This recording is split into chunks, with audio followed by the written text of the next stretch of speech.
Neno hili si hivyo. Mambo ni matatu. Ladies and gentlemen, good evening and welcome back to our channel once again. And it is my hope and prayer that the video is going to find you guys in good health. Personally, I am fine, as you can see. Kisumu is fantastic, and maybe you could also let me know where you are watching the video from. The county or the country, in case you are out of the Republic. Ladies and gentlemen, new opinion polls in the Republic of Kenya, which personally I agree to, and I also hope you also agree to them, confirms that Stephen Kalonzo Musyoka, the Wiper party leader, is now the most preferred flag bearer to unseat William Samoei Arap Ruto in 2027 from the opposition side. In this video, I want us to look at why Kalonzo is now the favorite. Because there has always been a debate in the Republic of Kenya that there is a general consensus that William Ruto is the easiest president to defeat. But the question has always remained one: who can defeat William Ruto? Before Matiang'i returned back into the country, and immediately after he returned back into the country, opinion polls actually placed him ahead of Stephen Kalonzo Musyoka. But the latest opinion polls are placing Kalonzo as the favorite. Why do you think Stephen Kalonzo Musyoka is currently being placed as the favorite opposition leader who can unseat William Samoei Arap Ruto? Before we get into all those details, for those who are watching this channel for the first time, please take a second or two, click the subscribe button so that next time we produce a video like this, YouTube will automatically notify you. And to the subscribers, I want to continue thanking you guys for your continued support. Because without that support, this channel cannot be where it is. Ladies and gentlemen, I want to go straight to the points because I want to take a few minutes to listen to President William Ruto's address to the nation, which I missed. So let me go straight to my point number one. One of the main reasons why Kalonzo Musyoka is now the favorite is because he decided to align himself with Rigathi Gachagua.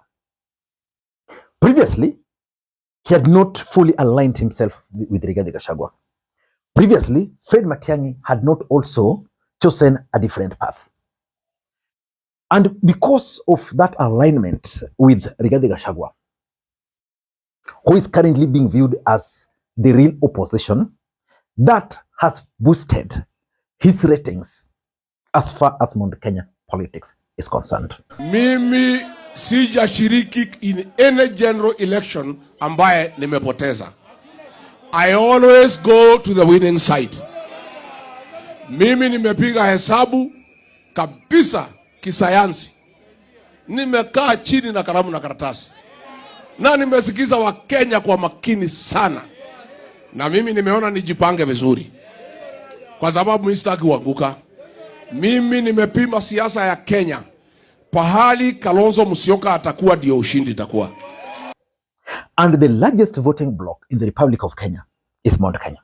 The fact that Mount Kenya now views Kalonzo Musyoka as the guy who Rigathi Gachagua is likely to front, and as a matter of fact, Rigathi Gachagua has endorsed him on many occasions, is the reason why his support is up there.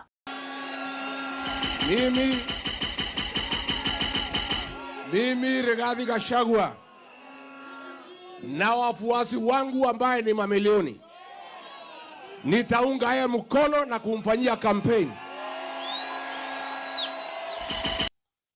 If you are to contrast that to Matiang'i, what has happened is that Matiang'i is running under Jubilee. And as such, Rigathi Gachagua marked Matiang'i as an enemy. In fact, he calls them, though he's never called Matiang'i directly, but he has called Jubilee Red Wheelbarrow. And because of those kind of reference, the people of the mountain are now not very comfortable. And the fact that Uhuru Kenyatta is the guy who is pushing Matiang'i, it means now they have to engage in a supremacy battle as far as Mount Kenya politics is concerned. Uhuru has left Matiang'i to fight that battle alone. So the truth is, the association, the truth is that alignment with Rigathi Gachagua is what has helped him the most. Number two, Kalonzo Musyoka, and this is the truth, has stood very strongly against William Ruto and Kenya Kwanza government, for that matter. When Raila Odinga entered into the broad-based arrangement, it was expected that Kalonzo Musyoka was going to follow. Kalonzo said no. And when the finance bill was brought before Kenyans in the last parliament, Kalonzo Musyoka said no to it. And because of that, he has attracted the support of those people who doubted him before. Those who believed that Kalonzo Musyoka cannot survive in the opposition. Wanadhani mimi Kalonzo wa Musyoka naweza kuingia serikali aina hiyo. Afadhali kwetu Sekuru pande hii. Niwe na roho safi, because I can't. My conscience will not allow me. For the love of this nation, we will stand. Hata William Ruto anajua Kalonzo atakuwa mpinzani wake. Hiyo anajua wazi. Anajua hiyo. Kuna mengine wazi. Kuna mengine alio wazi. Mwenyewe alitamka huko Homa Bay. Akasema rafiki yetu Raila akienda AU inaonekana atabaki na Kalonzo. Akaanza kucheka. Endelea kucheka rafiki yangu. Habari ndio hiyo. That move ensured he earned the support of the Gen Zs. And because of that now, he is the favorite. The third reason is the Gen Z voting bloc. Ladies and gentlemen, there's a question which is currently being asked in the Republic of Kenya, whether we have real Gen Zs or not. But there is the young generation in the Republic of Kenya. This young generation feels let down by the leaders. Kalonzo Musyoka has now won their support, because now they view Kalonzo Musyoka as one guy who stood with them. Kalonzo probably is the only leader who never supported that finance bill. One man who supported that finance bill was Rigathi Gachagua before he was kicked out. Initially, he supported it. And because of that, because at some point, Gen Zs were like Kalonzo, but they feared Kalonzo was going to bolt out. Kalonzo is still there with them. So that voting bloc is the reason why Kalonzo currently is being rated highly. Number 4, if you are to talk to majority of Kenyans today, they are actually dissatisfied with Kenya Kwanza government. Some of them is because of the communication issues with Kenya Kwanza. Some of them is because it's normally easy to oppose. But there's a general dissatisfaction with the Kenya Kwanza government. Probably because the leadership have failed to listen to Kenyans. So they view Kalonzo as the only guy now who can save them. The other options, for example, the Gen Zs really wanted either Matiang'i or Maraga or Omtata. But if I were to ask you, do you think Omtata is serious with this bid of becoming the next president of the Republic of Kenya? I know you can easily answer that question without thinking. If I were to ask you, do you think the Gen Zs still believe in Maraga? That if you were to go for an election, they'll go for Maraga? As much as Kenyans are dissatisfied with Kenya Kwanza government, they are looking at someone who can easily defeat Ruto. Hata Ruto mwenyewe akijifanya ndiye chairman wa IBC, Ruto must go. Kwa heshima Joel Monube, we are not afraid. Vile Trump alikuwa announced president wa America, nobody knows tume ya uchaguzi ya America ilikuwa na kina nani. Tutachaguana katika kila polling station, 20,000 polling stations in this country, na tutatangaza mara moja. We will not need your IEBC. Wakenya wataamua wao wenyewe. Kwa hivyo hatuna uoga. Huwezi kuwa wewe ni mchezaji na unachagua wewe referee yako. The guy who was best placed, and I think he can still do that, was none other than Fred Okengo Matiang'i. But I think when Matiang'i went to Jubilee, he left some of the people who also wanted to support him, but now could not join Jubilee. For example, let's talk of myself. I'm an ODM member who has been Raila supporter, wanted to support Matiang'i, but he's gone to Jubilee.